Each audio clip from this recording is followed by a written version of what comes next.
Hello, it's Michelle from Bel Air Farm, and today I wanted to show and share with you all some of our flower varieties that we are growing in the Pick Your Own field and also selling as 6-packs in our barn store and at markets. I've got my flowers here, and I've got my trusty Johnny's catalog to show you a few photos of some of the flowers if you're not familiar. In this tray I have some Pick Your Own standbys. I have some plants that look like this. These are gomphrenias.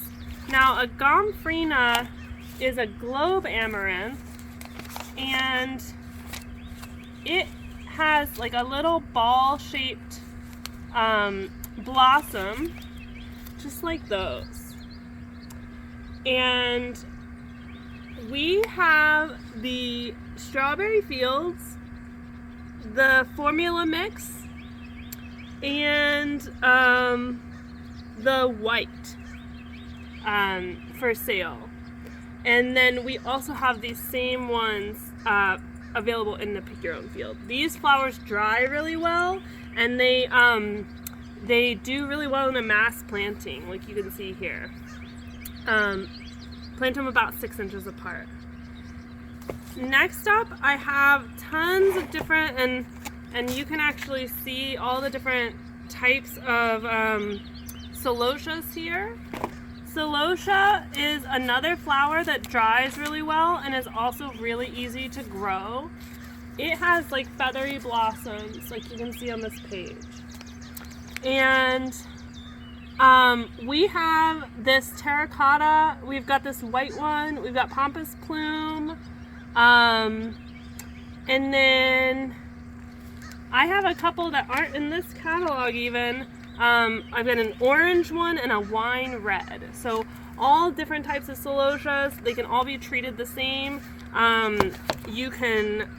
have each 6-pack as its own. So this one's the orange one, you can see the orange stems. You can mix them up in your flower bed or do a mass planting of just one type. Both of those flowers are super easy to grow, great for beginners. We're not expert flower growers here at Bel Air, but these are standbys in the Pick Your Own. My other couple from Pick Your Own, snapdragons, which I think a lot of folks are familiar with. But they are just beautiful, and if you've never seen a snapdragon before, let's see if we can find. There we go. Beautiful blooms like that.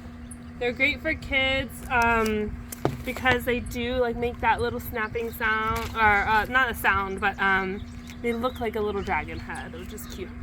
And then lastly, I've got ageratum. Now, ageratum is this beautiful blue color, and I love that flower. I think it's a very like unique like color, periwinkle, and I just love the way it pops against the yellows and other colors that we have. And then I have a few other 6-packs of some more things here. Here's another plant that features in our Pick Your Own, Coreopsis.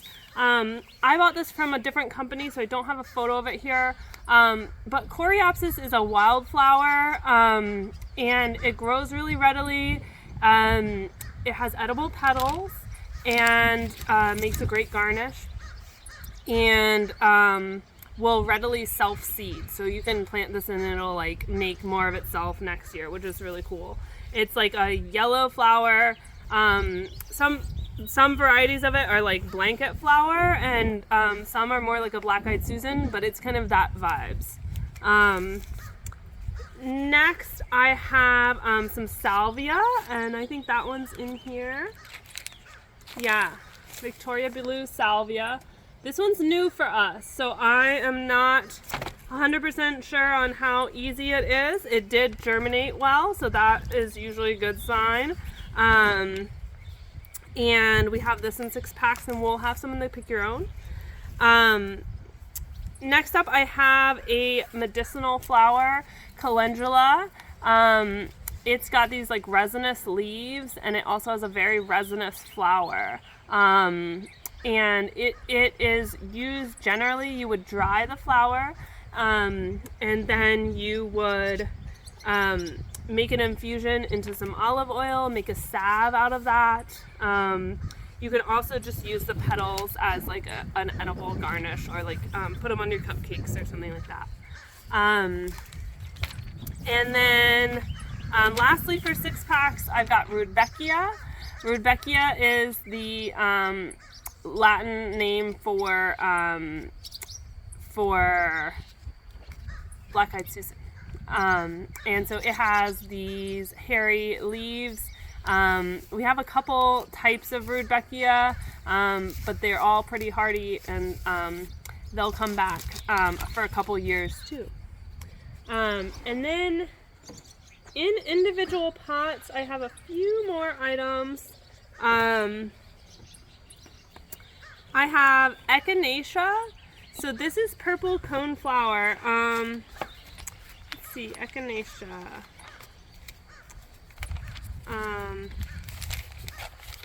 There it is.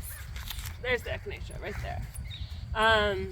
It's beautiful. It's a perennial. It'll come back year after year, and you can once it grows and is a very big plant, probably after like a year or two, you can divide it in the very early spring before the leaves start growing out a lot. You can just sort of cut it with your shovel and like split it into multiples and make more of that. I think that the Coreopsis, I think these three, the Coreopsis, the Rudbeckia, and the Echinacea, make a really great like perennial planting bed if you're into that kind of thing. I've got blue hyssop here.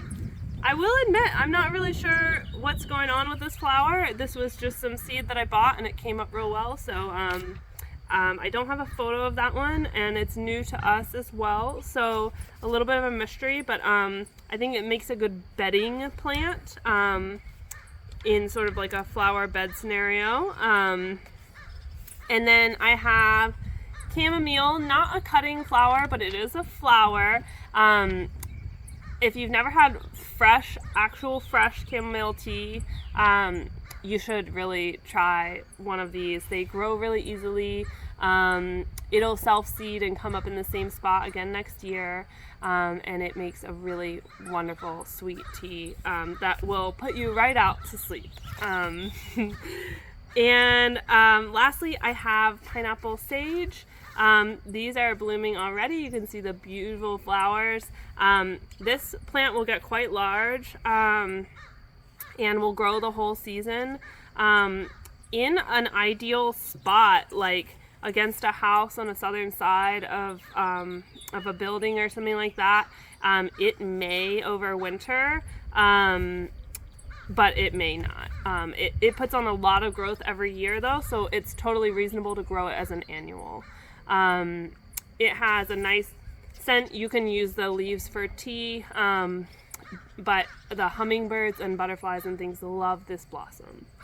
And then lastly, these aren't technically flowers, but they have flowers, and I love to use them in my bouquets.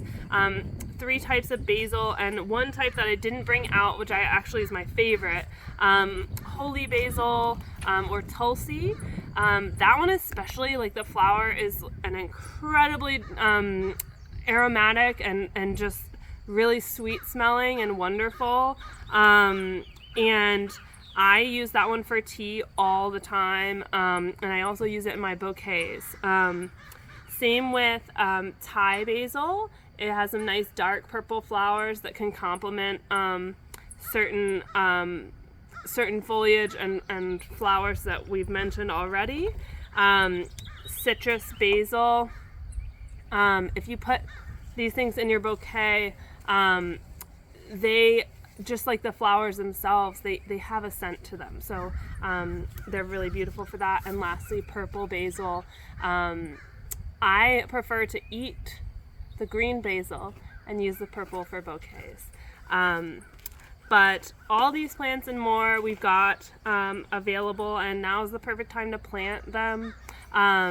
We won't have too many more weeks of plant sales, so let us know if you're interested in some plants.